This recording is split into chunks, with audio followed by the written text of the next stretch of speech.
여러분 안녕하세요. 찾아가는 새벽기도 시카고 한인제일연합감리교회 조선영 목사입니다. 오늘도 변함없는 주님의 은혜와 평강이 저와 여러분의 삶의 종일 풍성하기를 기도합니다. 오늘 말씀은 에스더 2장 8절부터 18절까지 말씀입니다. 왕의 조서와 명령이 반포됨에 처녀들이 도성 수산에 많이 모여 헤게의 수하에 나아갈 때 에스더도 왕궁으로 이끌려가서 궁녀를 주관하는 헤게의 수하에 속하니 헤게가 이 처녀를 좋게 보고 은혜를 베풀어 몸을 정결하게 할 물품과 일용품을 곧 주며 또 왕궁에서 의뢰주는 7 궁녀를 주고 에스더와 그 궁녀들을 후궁 아름다운 처소로 옮기더라. 에스더가 자기의 민족과 종족을 말하지 아니하니 이는 모르드게가 명령하여 말하지 말라 하였음이라. 모르드게가 날마다 후궁들 앞으로 왕래하며 에스더의 안부와 어떻게 될지를 알고자 하였더라. 처녀마다 차례대로 아하수에로 왕에게 나가기 전에 여자에 대하여 정한 규례대로 12달 동안을 행하되 6달은 몰약 기름을 쓰고 6달은 향품과 여자에게 쓰는 다른 물품을 써서 몸을 정결하게 하는 기한을 마치며 처녀가 왕에게 나아갈 때에는 그가 구하는 것을 다 주어 후궁에서 왕궁으로 가지고 가게 하고 저녁이면 갔다가 아침에는 둘째 후궁으로 돌아와서 비빈을 주관하는 넷이 사하스가스의 수하에 속하고 왕이 그를 기뻐하여 그의 이름을 부르지 아니하면 다시 왕에게 나아가지 못하더라. 모르드게의 삼촌 아비하일의 딸 곧 모르드게가 자기의 딸과 같이 양육하는 에스더가 차례대로 왕에게 나아갈 때 궁녀를 주관하는 넷이 헤게가 정한 것 외에는 다른 것을 구하지 아니하였으나 모든 보는 자에게 사랑을 받더라. 아하수에로 왕의 제7년 10월 곧 데벳월에 에스더가 왕궁에 인도되어 들어가서 왕 앞에 나가니 왕이 모든 여자보다 에스더를 더 사랑하므로 그가 모든 처녀보다 왕 앞에 더 은총을 얻은지라. 왕이 그의 머리에 관을 씌우고 와스디를 대신하여 왕으로 삼은 후에 왕이 크게 잔치를 베푸니 이는 에스더를 위한 잔치라. 모든 지방관과 신하들을 위하여 잔치를 베풀고 또 각 지방의 세금을 면제하고 왕의 이름으로 큰 상을 주니라. 아멘. 왕이 내린 명령과 조서가 공포되었습니다. 왕은 관리를 임명해서 왕 후의 자격을 갖춘 처녀들을 수산으로 모았고 그 중에 에스더도 뽑혀서 왕궁으로 들어가 궁녀를 맡아보는 헤게라는 이름의 내시에게로 갑니다. 이 헤게는 에스더를 좋게 보았습니다. 히브리 원문에는 그 처녀가 헤게를 기쁘게 하여 라고 되어 있는데요. 즉 에스더의 탁월한 미모와 아름다운 덕성이 담당자인 이 헤게 내시를 기쁘게 했다는 뜻이죠. 헤게는 에스더에게 은혜를 베풀어 남다른 대우를 했는데 몸을 정결하게 하는 물품, 즉 화장품과 일용품이라고 표현된 특별한 음식을 주었던 것으로 보입니다.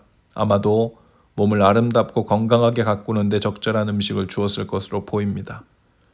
그런데 이방의 음식을 결코 먹지 않기 위해 채식만 했었던 우리가 잘 아는 다니엘과 그의 세 친구와는 달리 에스더는 이방의 음식을 별로 개의치 않고 먹었습니다. 당시 에스더가 처해 있는 상황은 다니엘과는 달랐기 때문이죠. 에스더는 아하수에로의 왕후가 되면 어차피 늘 그와 함께 식사해야 할 입장에 있었기 때문에 굳이 그 음식을 마다할 것이 없었습니다. 그럼에도 불구하고 그녀는 하나님 백성으로서의 고결한 자태만큼은 늘 유지한 것으로 보입니다. 결국 자신에게 주어진 독특한 사명 또한 충실히 감당해내게 되죠. 드디어 모르드게가 자기의 딸로 삼은 에스더가 왕에게 나아갈 차례가 됩니다. 에스더는 궁녀를 돌보는 왕의 넷이 헤게가 하라는 대로만 단장을 했을 뿐이고 다른 꾸밀 것들은 요구하지도 않았습니다. 아마도 에스더 이외의 다른 처녀들은 왕에게 더 잘 보이려는 목적으로 향품이나 의복 등 규정 이상으로 요구했었음을 암시하는 구절이죠. 하지만 에스더는 헤게가 마련해준 기본적인 것만을 사용했습니다. 에스더는 침착하고 검소했고 헤게의 조언을 신뢰했던 것으로 보입니다. 그런데도 에스더는 누가 보아도 아리따웠고 모든 사람의 사랑을 독차지했다고 기록하고 있습니다. 오늘부터 시작하는 이 에스더서에는 전체 10장 중에서 하나님이란 단어가 한 번도 나오지 않습니다. 오히려 이방 왕의 이름은 28번이나 나오죠.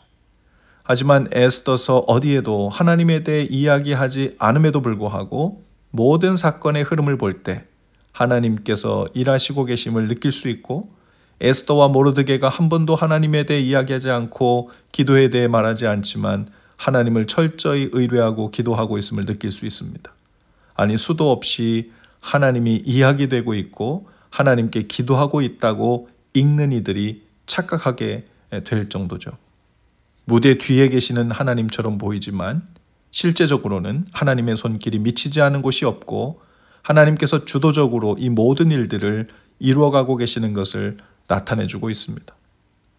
모르드게와 에스더는 그들의 대화나 말보다는 그들의 행동에서 살아계신 하나님의 인도하심과 일하심을 인정하고 있습니다.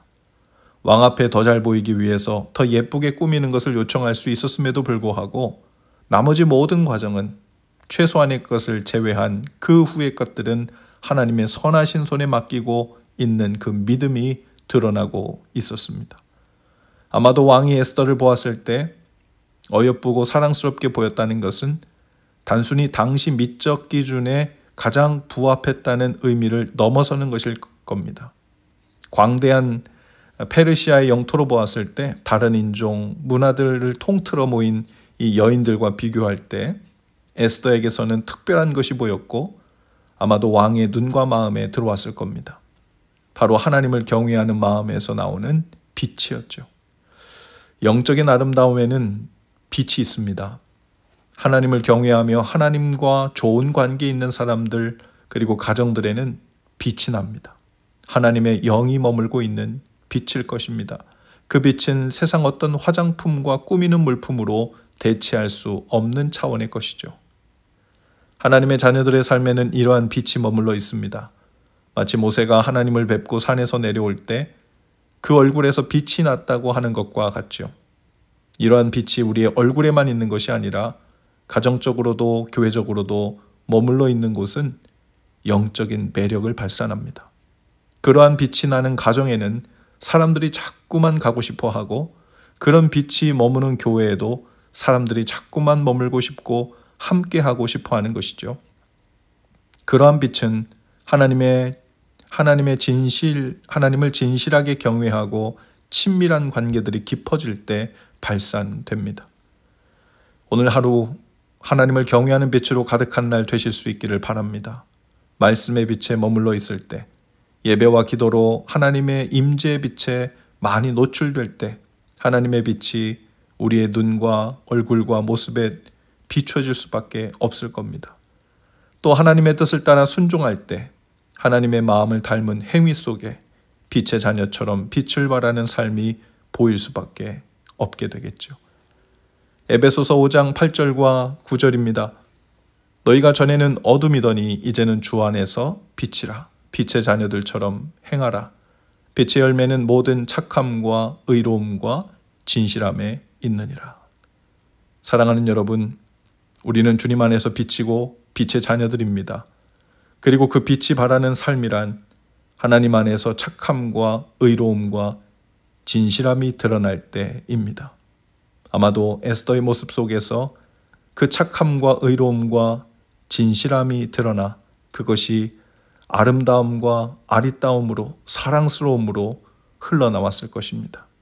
오늘 우리도 하나님을 경외함에서 오는 그 착함과 의로움과 진실함으로 인해 빛을 마음껏 발하시는 날 되실 수 있기를 주님의 이름으로 축복합니다. 기도하시겠습니다. 주님, 오늘 저희 입에서 하나님이란 이름을 부르지 않아도 주님 안에서 행하는 선함과 의로움과 진실함으로 인하여 누구라도 알아볼 수 있는 주님의 빛으로 충만한 하루가 되게 하옵소서. 그 빛으로 인해 우리 자신이 드러나는 것이 아니라 그 빛의 이유를 궁금해하는 자들에게 복음의 통로요 살아계신 하나님의 증거가 되게 하옵소서. 예수님 이름으로 기도합니다. 아멘. 여러분, 오늘도 말씀 동행으로 화이팅입니다. 저는 내일 아침에 다시 찾아오겠습니다.